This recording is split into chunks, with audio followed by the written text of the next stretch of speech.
Welcome back to the channel. और आज हम लोग 11th के अकाउंटेंसी में एक नए चैप्टर के साथ आए हैं।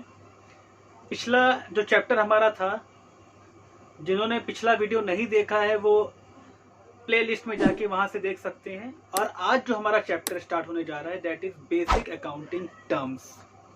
देखिए है क्या, जब भी हम किसी सब्जेक्ट को पढ़ते हैं, सबसे पहले जब इंग्लिश को पढ़ना शुरू किया था तो अल्फ़ाबेट से शुरू किया था, ABCD ये सब चीज़ों से शुरू किया था।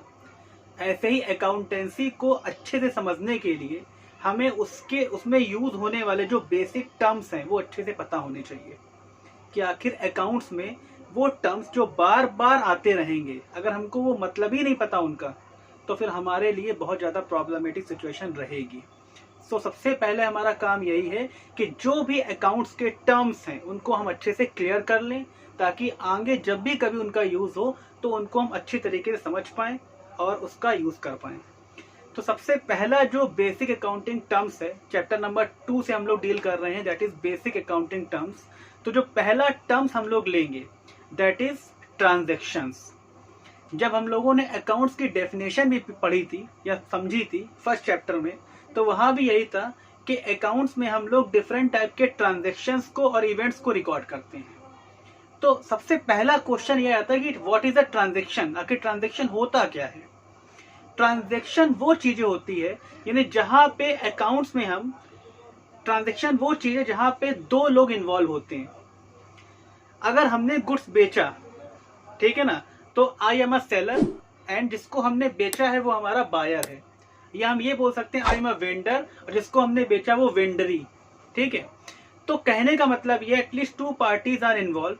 तो ट्रांजेक्शन का मतलब होता है जब भी बिजनेस में हम किसी भी तरह का कोई लेन देन करते हैं, गुड्स को बेचना, गुड्स को खरीदना, सैलरी देना, यहाँ पे हर जगह 2 पार्टी इन्वॉल्व हो रही हैं। तो ये सारे ट्रांजेक्शन जो फाइनेंशियल नेचर के हैं उनको हम बिजनेस में रिकॉर्ड करते हैं और इसी को हम ट्रांजेक्शन बोलते हैं।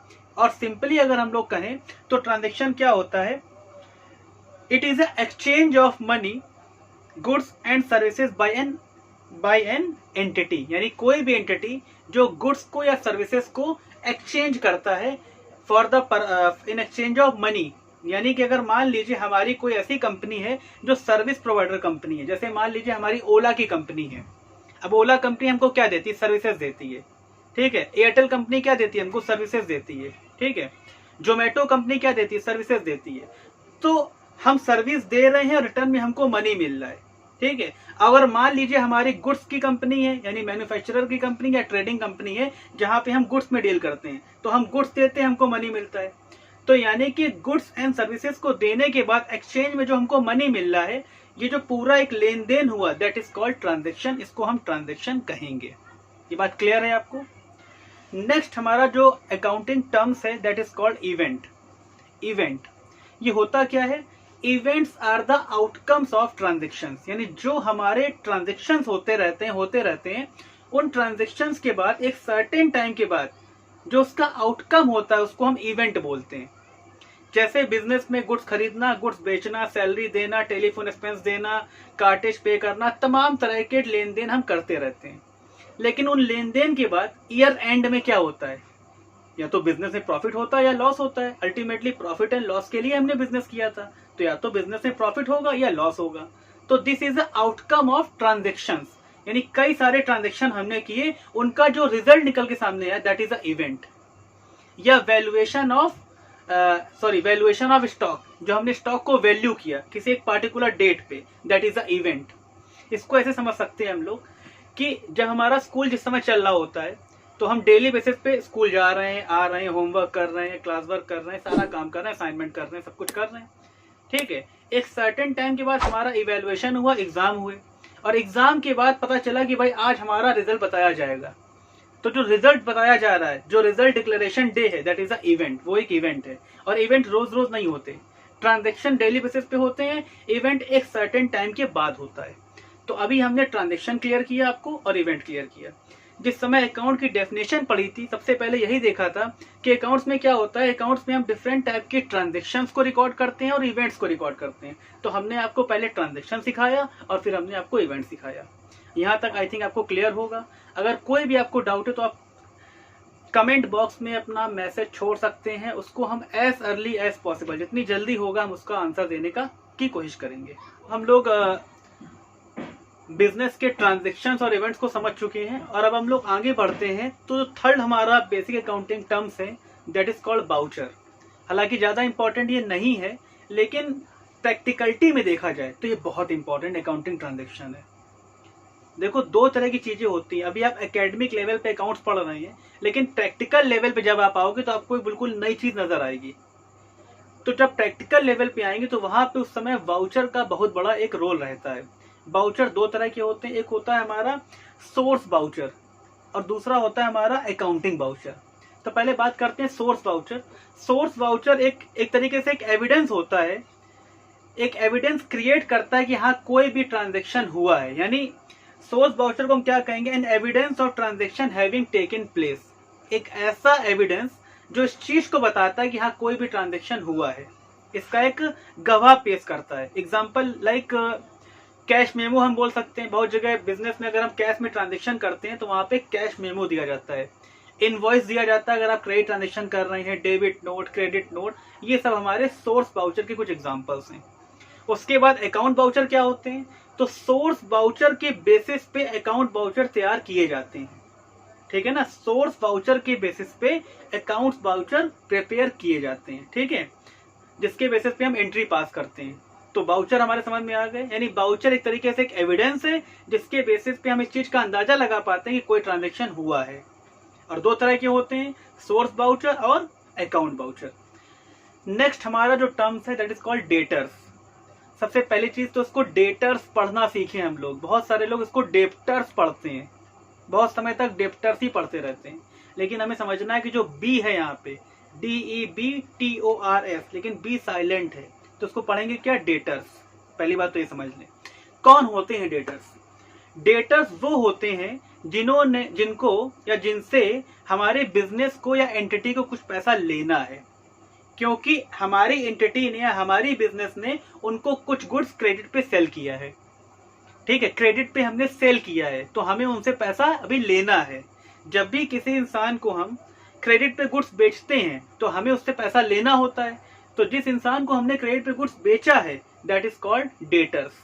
और वो ऑर्गेनाइजेशन के लिए एक तरीके से एसेट्स है, क्योंकि ऑर्गेनाइजेशन को उस बंदे से पैसा चार्ज करना है या कलेक्ट करना है, तो उसको हम लोग बोलेंगे डेटर्स। ठीक है, थोड़ा एग्जांपल समझ लें कि जैसे मान लीजिए हमारी जनरल मर्चेंट की शॉप है, जनरल मर्चेंट की हमारी शॉप है और हमने किसी इंसान को जनरल मर्चेंट का कुछ कपड़ा उधार पे बेच दिया और उसने हमसे बोल रखा है कि भाई हम 1 मंथ के बाद या 15 डेज के बाद पेमेंट करेंगे, लेकिन उसने अभी तक पेमेंट किया नहीं है। तो such person is known as debtor. यानी जिसको हम क्रेडिट पे गुड्स सेल करते हैं वो हमारा डेटर कहलाता है। अगर हमने गुड्स कैश में सेल किया होता तब तो भाई ट्रांजेक्शन तुरंत पूरा हो गया। एक तरफ हमने गुड्स दिया, दूसरी तरफ पेमेंट लिया, ट्रांजेक्शन इज ओवर। अब हमारा उससे कोई लेना देना बचा नहीं है, ना उससे कुछ लेना है ना उसको कुछ देना है।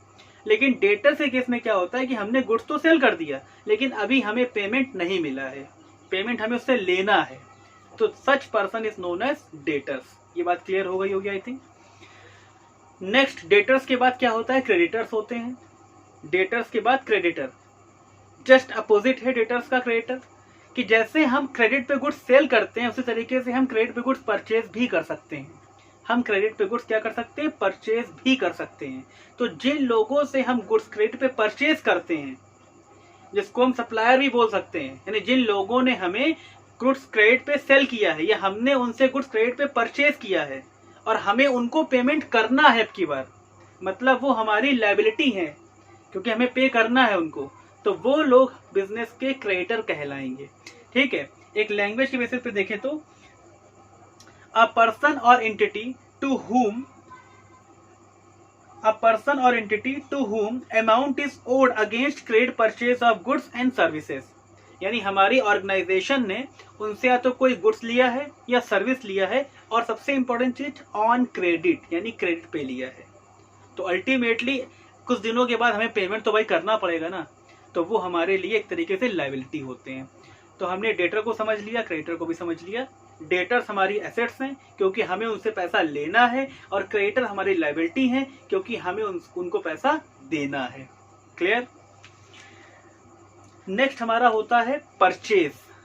परचेज बहुत अच्छे से समझना है, क्योंकि परचेज हम केवल गुड्स की परचेज को एज अ परचेज ट्रीट करते हैं। अब इसको एग्जांपल से समझते हैं। अब अगर मान लीजिए हमारी मोबाइल फोन की हम ट्रेडिंग करते हैं, यानी मोबाइल फोन बेचते हैं, हमारी दुकान है, शॉप है हमारी, तो ऑब्वियस सी बात है हम भी कहीं से परचेज करके लाते होंगे, किसी होलसेलर से हम भी परचेज करके लाते होंगे और फिर उसको बेचते होंगे, क्योंकि हमारा काम ही है भाई मोबाइल फोन बेचना। अब हमारा काम है मोबाइल फोन को बेचना, तो हम भी कहीं से परचेज करके लाए। तो परचेज ऑफ एन आइटम या purchase of goods for the purpose of resale, यानी एक तरफ से खरीदा और दूसरी तरफ बेच दिया, यानी वो आइटम परचेज करना जिसका मेन पर्पस सेल करना है, यानी बेचने के लिए खरीदना। ऐसे आइटम को हम गुड्स बोलते हैं या गुड्स की परचेज बोलते हैं। अब अगर हमारी मोबाइल फोन की शॉप है और हम मोबाइल फोन ही परचेज कर रहे हैं, खरीद रहे हैं, तो उसको हम गुड्स की परचेज कहेंगे। लेकिन इसी जगह अगर हमारी मोबाइल फोन की शॉप है और हम क्या फर्नीचर खरीद रहे हैं, तो उसको हम कभी परचेज नहीं मानेंगे, क्योंकि वो फर्नीचर हमने सेल करने के लिए नहीं खरीदा है, अपने बिजनेस में यूज करने के लिए खरीदा है। ठीक है, हमने मोटर व्हीकल परचेज कर लिया बिजनेस के लिए, तो उसको हम परचेज नहीं कहेंगे, क्योंकि उस चीज का हमारा बिजनेस नहीं है। तो मतलब जिस चीज का हमारा बिजनेस होता है, जिस चीज में एक बिजनेसमैन डील कर रहा होता है, जब वो वही चीज खरीदता है तो उसको हम परचेज की कैटेगरी में रखते हैं। फिर से समझते हैं इसको। जिस चीज में एक बिजनेसमैन डील कर रहा होता है, यानी जिस चीज का उसका बिजनेस होता है, जब वो वही आइटम खरीदता है for the purpose of sale, that item is known as purchase, उसको हम परचेज मानते हैं। क्लियर है? अगर आपको कोई डाउट है परचेज में तो आप पूछ सकते हैं, आप कमेंट सेक्शन में पूछ सकते हैं। उसके अलावा हमारा व्हाट्सएप नंबर भी है आपके पास, स्क्रीन पे लगातार आपको ब्लिंक कर रहा होगा, आप वहां से भी देख सकते हैं, आपको चीजें क्लियर हो जाएंगी। परचेज के बाद नेक्स्ट हमारा आइटम है सेल्स। भाई गुड्स अगर खरीदा है तो बिजनेस में स्टॉक के लिए तो खरीदा नहीं होगा। भाई बिजनेस करने का मेन पर्पस क्या है? परचेज करो सेल करो, परचेज करो सेल करो, तभी तो प्रॉफिट होगा ना, बीच में प्रॉफिट तभी तो निकालेंगे हम लोग। तो अभी हमने परचेज किया, अब परचेज करने के बाद हम लोग क्या करने जा रहे हैं? गुड्स को सेल करने जा रहे हैं। तो सेल्स भी उसी चीज की, गुड्स की सेल को हम सेल कहेंगे जिस चीज का हमारा बिजनेस है। अभी हमने मोबाइल फोन का एग्जांपल लिया, मोबाइल फोन हमने खरीदा तो हमने उसको परचेज कहा, अब मोबाइल फोन ही अगर हम बेचेंगे तो उसको हम सेल्स कहेंगे। अब इसी जगह क्या किया हमने? अपना पुराना स्कूटर किसी को बेच दिया, और शॉप हमारी किस चीज की है? मोबाइल की, और हमने बेचा क्या? पुराना स्कूटर। तो that is not called sales, उसको हम सेल्स नहीं कहेंगे, क्योंकि उस चीज में हम डील नहीं कर रहे हैं। हम डील किस में कर रहे हैं? हम मोबाइल फोन में डील कर रहे हैं, हम सेल फोन में डील कर रहे हैं। तो अगर हम सेल फोन सेल करते हैं तो उसको हम सेल्स कहेंगे। यानी जिस चीज में एक बिजनेसमैन डील कर रहा होता है, जब वो वही चीज खरीदता है तो परचेज, और जब वो वही चीज बेचता है तो सेल्स। तो परचेज और सेल्स में कभी कोई कंफ्यूजन मत रखना। और परचेज और सेल वर्ड केवल गुड्स की परचेज और गुड्स के सेल के लिए यूज होता है, जिस चीज में एक बिजनेसमैन डील कर रहा है। अगर वो कोई दूसरी चीज खरीद रहा है या कोई दूसरी चीज बेच रहा है जिसमें वो डील नहीं करता, तो उसको हम परचेज सेल नहीं मानेंगे। ठीक है, इसमें कोई कंफ्यूजन नहीं होना चाहिए। परचेज और सेल के बाद अब हम लोग पढ़ते हैं एसेट्स क्या होता है बिजनेस में। एसेट्स एक बहुत इंपॉर्टेंट चीज है, तो इसको समझेंगे व्हाट इज एसेट्स। देखिए होता क्या है, बिजनेस की जो भी प्रॉपर्टीज होती हैं, जो भी बिजनेस की प्रॉपर्टीज हैं, उसको हम एसेट्स की कैटेगरी में रखते हैं। एक जनरल डेफिनेशन समझी जाए तो क्या होगी? Economic resources of the entity which give cash और benefit in future. Economic entity होती है, यानी इकोनॉमिक रिसोर्सेस होते हैं जिसका बेनिफिट हमको फ्यूचर में मिलने वाला होता है, उसको हम एसेट्स बोलते हैं। एसेट्स भी कई टाइप की होती है। फिक्स्ड एसेट्स होती है, फिक्स में भी कैटेगराइज होता है, टेंजिबल फिक्स्ड एसेट्स और इनटेंजिबल फिक्स्ड एसेट्स। तो एक एक करके इसको समझते हैं हम लोग। सबसे पहले हम लोग बात करते हैं फिक्स्ड एसेट्स। अलग अलग किताबों में अलग अलग तरीके से बताया गया है, लेकिन एक जनरल जो एक्सेप्टेबल डेफिनेशन है वो यही है कि फिक्स्ड एसेट्स वो एसेट्स है जिसका benefit more than one accounting period मिलने वाला है। More than one accounting period. Accounting period हमारा जो होता है वो 1 अप्रैल से 31 मार्च को क्लोज होता है। 1 अप्रैल से शुरू होता है, 31 मार्च को क्लोज होता है, जिसको हम लोग अकाउंटिंग ईयर ही बोलते हैं, फाइनेंशियल ईयर ही बोलते हैं, ठीक है ना। तो कोई भी ऐसी एसेट जिसका बेनिफिट, जो उसका बेनिफिट है that is available for more than 1 accounting period is called fixed assets, like machinery, plant, furniture, fixtures, motor vehicles.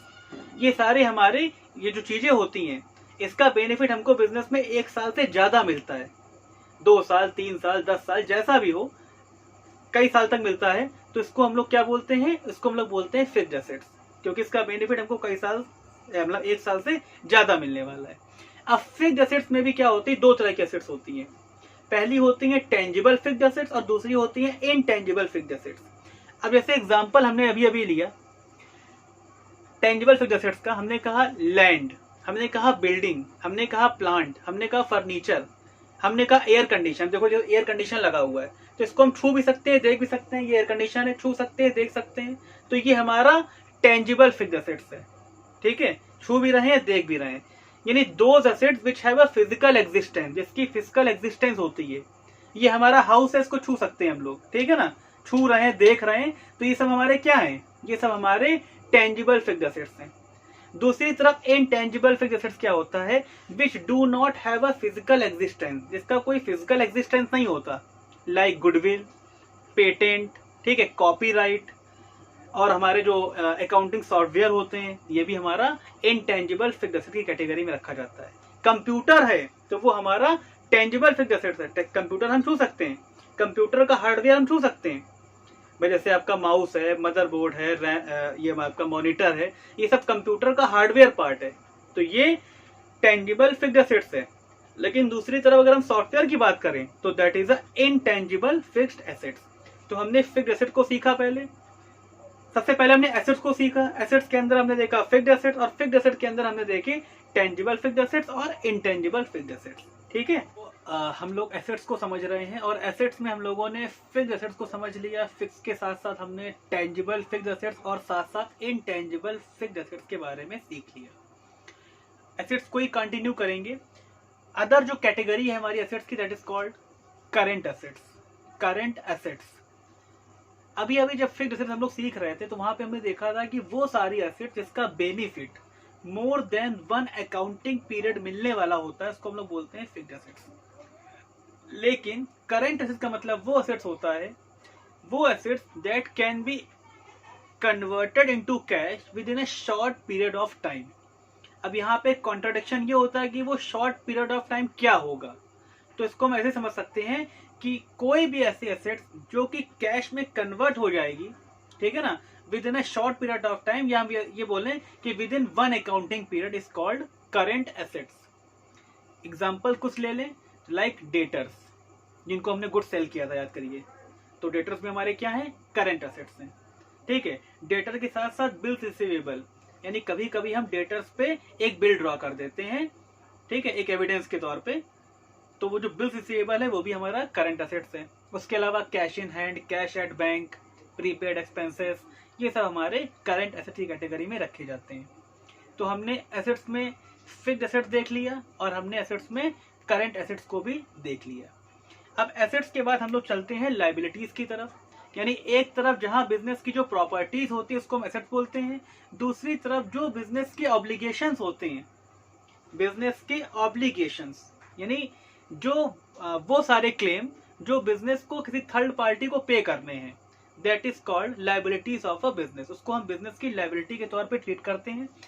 लिखा क्या है, claim of amount against the entity और एंटरप्राइज, मतलब वही चीज है कि एंटिटी के अगेंस्ट में या एंटरप्राइज के अगेंस्ट में जो भी क्लेम है दैट इज कॉल्ड लायबिलिटी, वो सब लायबिलिटीज है हमारे। लायबिलिटीज भी क्या होते हैं, एक होती है इंटरनल लायबिलिटी और एक होती है एक्सटर्नल लायबिलिटी। इंटरनल लायबिलिटी क्या है, देखो एक बात हमें समझनी है बहुत अच्छी तरीके से, एक क्वेश्चन बनता है इसमें, businessman and business, these are 2 separate entity, ये दोनों अलग अलग लोग हैं। पहली बात तो आप ये समझ लीजिए, बिजनेसमैन अलग है और बिजनेस उसका अलग है, ये दोनों इंटरमिंगल मत करना कभी। तो जो बिजनेसमैन ने, और एक बात आप ये समझिए कि जितने भी अकाउंटिंग ट्रांजैक्शन हम करते हैं, जितनी भी अकाउंटिंग हम करते हैं, वो हम बिजनेस के पॉइंट ऑफ व्यू से करते हैं, ना कि बिजनेसमैन के पॉइंट ऑफ व्यू से। यानी हमें अकाउंटिंग एंट्री करनी है या अकाउंट्स प्रिपेयर करने हैं, किसके पॉइंट ऑफ व्यू से? बिजनेस के पॉइंट ऑफ व्यू से।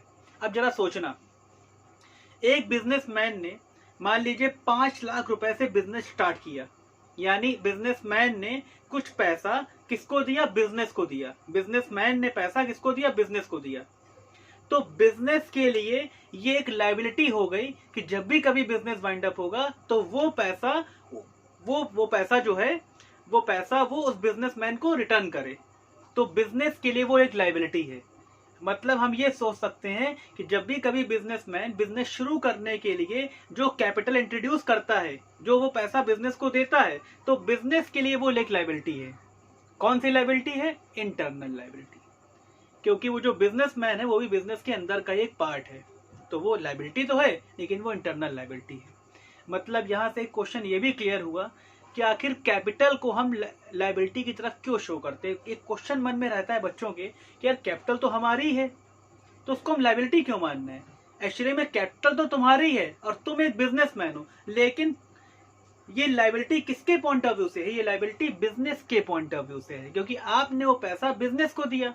तो बिजनेस के लिए वो एक लायबिलिटी है कि जब भी कभी बिजनेस वाइंड अप होगा तो वो उस कैपिटल को बिजनेसमैन को रिटर्न करेगी, तो उसके लिए वो एक लायबिलिटी है। और अकाउंट्स हम किसके पॉइंट ऑफ व्यू से बनाते हैं? बिजनेस के पॉइंट ऑफ व्यू से। तो हमने आपको इंटरनल लायबिलिटी बताया। एक्सटर्नल लायबिलिटी भी होती है। एक्सटर्नल लायबिलिटी मतलब वो सारी लायबिलिटी जो आउटसाइडर्स के लिए है। जैसे क्रेडिटर्स, हमने गुड्स परचेज किया था, उसको पेमेंट करना है, तो क्रेडिटर्स वो आउटसाइड लायबिलिटी है। बैंक से लोन लिया था, रिपे करना है, आउटसाइड लायबिलिटी है। टैक्स अथॉरिटी को टैक्स देना है, आउटसाइड लायबिलिटी है। या कोई आउटस्टैंडिंग एक्सपेंस है, आउटसाइड लायबिलिटी है। तो इसको हम लोग बोलते हैं एक्सटर्नल लायबिलिटी। तो एक हमारी हो गई इंटरनल लायबिलिटी और एक हमारी हो गई एक्सटर्नल लायबिलिटी। अभी जो एक्सटर्नल लायबिलिटी हम लोग देख रहे हैं, यानी जो आउटसाइडर्स को हमें पे करना है, that can also be categorise into 2 part. इनको हम 2 तरीके से और कैटेगराइज कर सकते हैं। एक होती है इसी में नॉन करंट लायबिलिटी या long term liability, non current कहो या लॉन्ग टर्म कहो, और दूसरी होती है हमारी करंट लायबिलिटी। तो पहले हम लोग समझ लेते हैं कि नॉन करंट लायबिलिटी क्या है। तो नॉन करंट लायबिलिटी वो लायबिलिटी है जो हमें आउटसाइडर्स को पे करनी है, लेकिन after a period of 1 accounting period, यानी लगभग 12 महीने के बाद या 1 साल के बाद वो लायबिलिटी मैच्योर होनी है, तो उसको हम बोलते हैं नॉन करंट लायबिलिटी। ठीक है ना? 1 साल के बाद या 12 महीने के बाद हमें वो लायबिलिटी पे करनी होती है।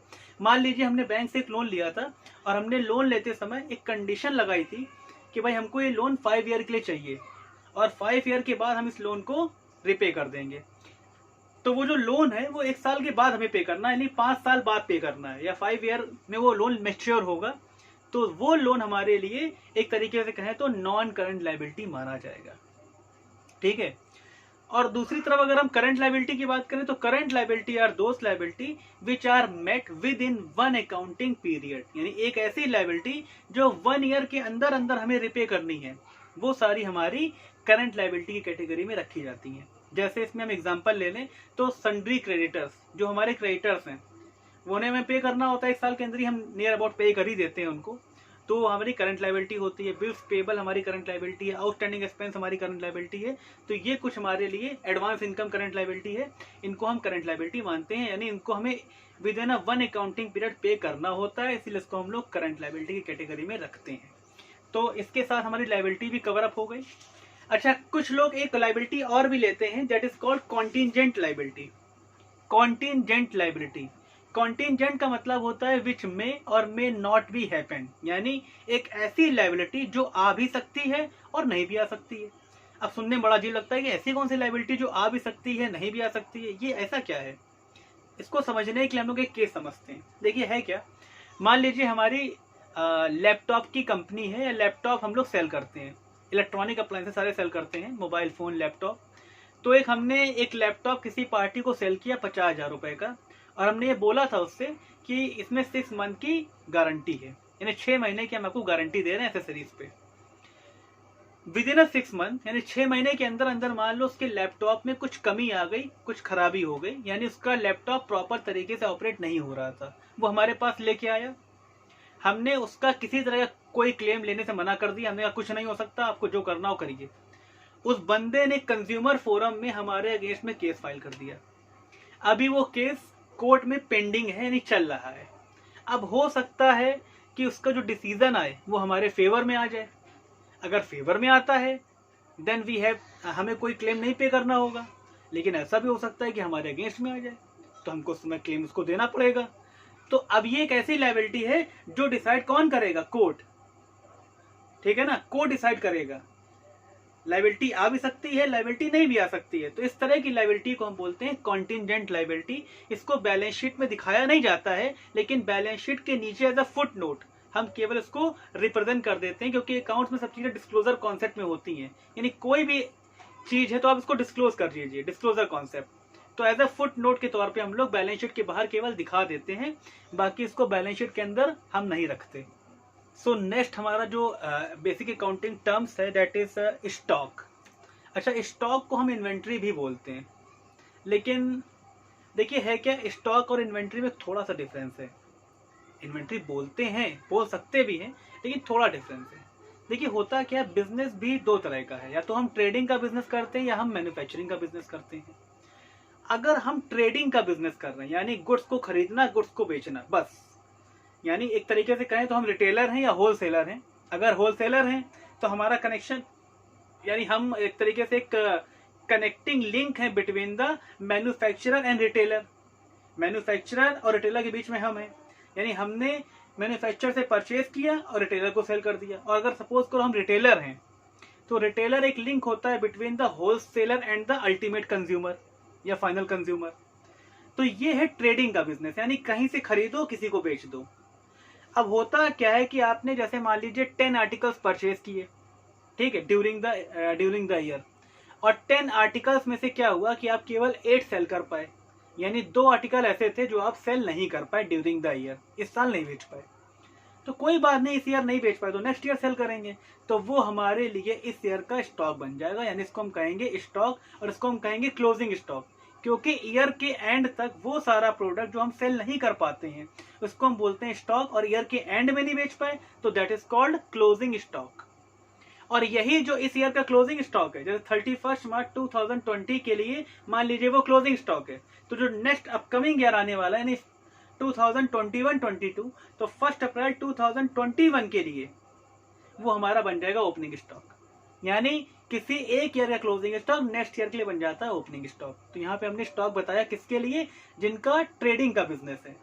लेकिन अगर मान लीजिए हमारा मैन्युफैक्चरिंग बिजनेस है, मैन्युफैक्चरिंग करते हैं हम, यानी हमारी एक इंडस्ट्री है, हम मैन्युफैक्चरिंग का काम करते हैं, तो मैन्युफैक्चरिंग के लिए भी तो स्टॉक हो सकता है कि उनका कोई ऐसा प्रोडक्ट जो अनयूज रह गया, नहीं मतलब यूज हो पाया ड्यूरिंग द प्रोडक्शन प्रोसेस, ठीक है ना, प्रोडक्शन नहीं कर पाए उसका हम।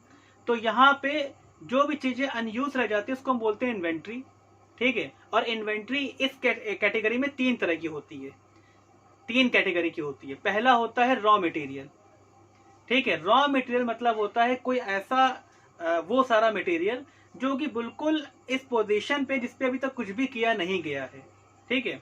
दूसरा हमारा होता है वर्क इन प्रोग्रेस या सेमी फिनिश गुड्स, जो रॉ मटेरियल भी नहीं है और फिनिश गुड्स भी नहीं है, यानी प्रोडक्शन प्रोसेस की किसी भी बाउंड्री में वो हो सकता है, अभी वो पूरी तरीके से कंप्लीट भी नहीं हुआ और वो रॉ मटेरियल भी नहीं रहा।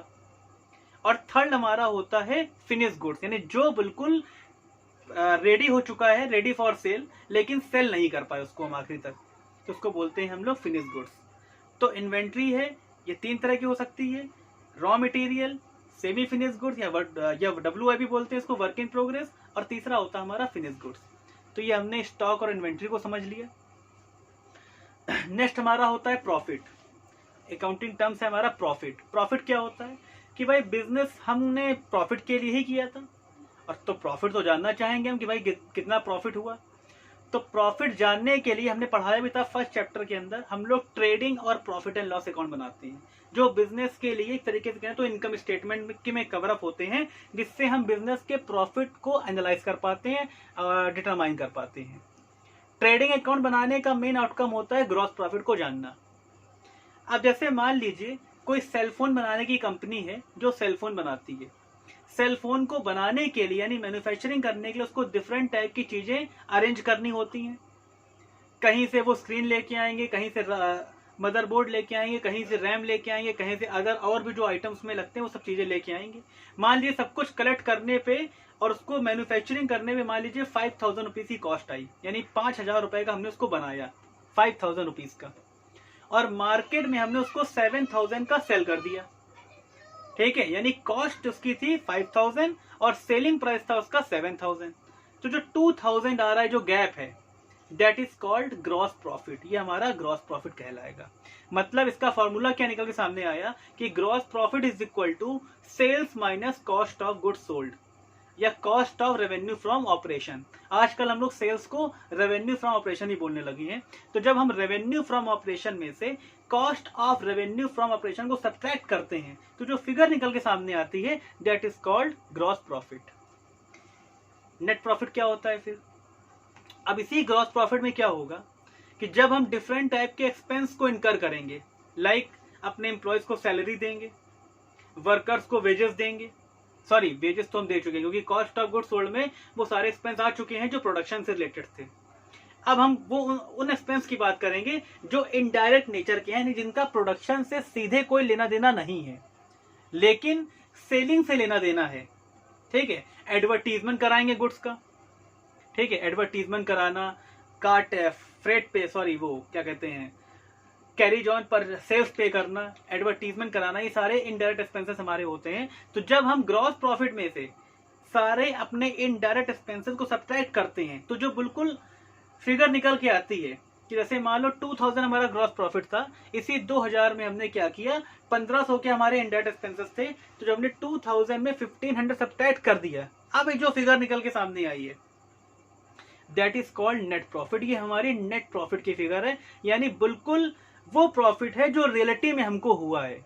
क्योंकि ग्रॉस प्रॉफिट को हम रियल प्रॉफिट नहीं बोल सकते क्योंकि उसमें तो अभी बहुत सारे एक्सपेंस हमें इनकर करने हैं, सब्ट्रैक्ट करने हैं, लेकिन जो नेट प्रॉफिट आया वो एग्जैक्टली बिजनेस का प्रॉफिट कहा जाता है। तो हमने ग्रॉस प्रॉफिट सीखा, नेट प्रॉफिट सीखा, यानी प्रॉफिट दो तरह का है, gross profit and net profit. Gross profit को फाइंड आउट करने के लिए we have to prepare trading account, और इसका फॉर्मूला क्या होता है, gross profit is equal to sales minus cost of goods sold. और अगर हमें नेट प्रॉफिट निकालना है so we have to prepare profit and loss account, and इसका फॉर्मूला क्या होगा कि net profit is equal to gross profit minus all indirect expenses. तो इस तरीके से ग्रॉस प्रॉफिट नेट प्रॉफिट को हमने फाइंड आउट करना सीख लिया। तो प्रॉफिट के बाद अब हम लोग नेक्स्ट अकाउंटिंग टर्म्स देखते हैं दैट इज कॉल्ड एक्सपेंस। देखिए यहाँ पे अभी हमने एक्सपेंस की बात कर रहे थे। एक्सपेंस भी दो तरह के होते हैं, एक होते हैं डायरेक्ट एक्सपेंस और दूसरे होते हैं इनडायरेक्ट एक्सपेंस। डायरेक्ट एक्सपेंस हम उन एक्सपेंस को बोलते हैं जिनका प्रोडक्शन से डायरेक्टली कुछ लेना देना होता है, यानी जहां पे प्रोडक्शन हो रहा है उससे जिन एक्सपेंस का डायरेक्ट कोई ना कोई लिंक होता है उसको हम बोलते हैं डायरेक्ट एक्सपेंस। जैसे हमने वेजेस पे किया वर्कर्स को या लेबर को। लेबर कौन है? जो गुड्स मैन्युफैक्चर कर रहे हैं, यानी वो डायरेक्टली लिंक है उनका प्रोडक्शन से। तो वेजेस हमने दिया वो डायरेक्ट एक्सपेंसेस है, फ्रेट हमने दिया वो डायरेक्ट एक्सपेंसेस है, ठीक है ना। फैक्ट्री का कोई एक्सपेंस है तो डायरेक्ट एक्सपेंस है, फैक्ट्री का रेंट हो सकता है, फैक्ट्री की इलेक्ट्रिसिटी हो सकती है, फैक्ट्री लाइटिंग वगैरह, ठीक है ना, कोल गैस वाटर, ये सारे हमारे डायरेक्ट एक्सपेंस होते हैं। और जैसे ही गुड्स बन के तैयार हो गया, अब उसके बाद जितने खर्चे उस पर किए जाएंगे, लाइक हमने उसका एडवर्टीजमेंट कराया, ऑफिस की सैलरी दी, ठीक है ना, ऑफिस का रेंट दिया, डेप्रिसिएशन लगाया, ये सारे हमारे इनडायरेक्ट एक्सपेंस होते हैं। तो बिजनेस करने के दौरान हमको कई तरह के एक्सपेंस इनकर करने होते हैं, चाहे वो डायरेक्ट हो चाहे वो इनडायरेक्ट हो। तो हमने एक्सपेंस को भी क्लियर कर दिया। अब लास्ट हम लोग टॉपिक सीखने जा रहे हैं, second last sorry, drawing. Drawing क्या होता है? तो बिजनेस से जब भी कभी कोई बिजनेसमैन अपने ही बिजनेस से किसी भी एसेट्स को, कैश को या गुड्स को अपने पर्सनल यूज के लिए विड्रॉ करता है, ठीक है। अब जैसे मान लो एक बंदा है जिसकी सेलफोन की शॉप है, मोबाइल फोन वो बेचता है और उसको भी एक मोबाइल फोन की रिक्वायरमेंट है, तो क्या किसी दूसरे के यहाँ से लेगा जाके? क्या, अरे भाई अपनी ही शॉप से वो विड्रॉ कर लेगा एक फोन अपने पर्सनल यूज के लिए। तो उसने क्या किया, अपनी ही शॉप से एक फोन विड्रॉ कर लिया, तो इसको कहेंगे हम लोग withdrawn of goods for from the business for personal use, तो इसको कहेंगे ड्राइंग। ठीक है। यानी एक बंदा, एक बिजनेसमैन जब अपने ही बिजनेस से कोई गुड्स विड्रॉ कर लेता है या कैश विड्रॉ कर लेता है या एसेट्स विड्रॉ कर लेता है, दैट इज कॉल्ड ड्राइंग। इसको हम ड्राइंग बोलते हैं और जनरली ड्राइंग को हम कैपिटल में सब्ट्रैक्ट कर देते हैं। यानी इससे हमारी जो कैपिटल होती है वो कम हो जाती है बिजनेस में, ठीक है ना, क्योंकि हम अपने पर्सनल रिस्क ले रहे हैं।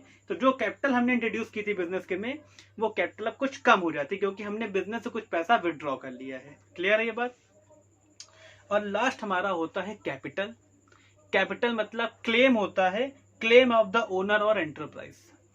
जिस समय हम लोगों ने इंटरनल लाइबिलिटी सीखा था तो हमने बताया था कैपिटल एक तरीके से इंटरनल लाइबिलिटी होती है। ये एंटरप्राइज का वो अमाउंट होता है जो उसे अपने बिजनेस से लेना होता है। यानी सिंपली कहें तो क्लेम ऑफ द ओनर और प्रोप्राइटर, यानी ओनर का क्लेम या प्रोप्राइटर का claim, that is called capital. तो एक तरीके से जो मेन आपके सबसे जो इम्पोर्टेंट बेसिक अकाउंटिंग टर्म्स थे वो आपको कवर करा दिए गए हैं। अगर कोई इसके अलावा और कोई बेसिक अकाउंटिंग टर्म्स आपको समझ में नहीं आता है तो उसको आप कमेंट बॉक्स में लिख के पूछ सकते हैं।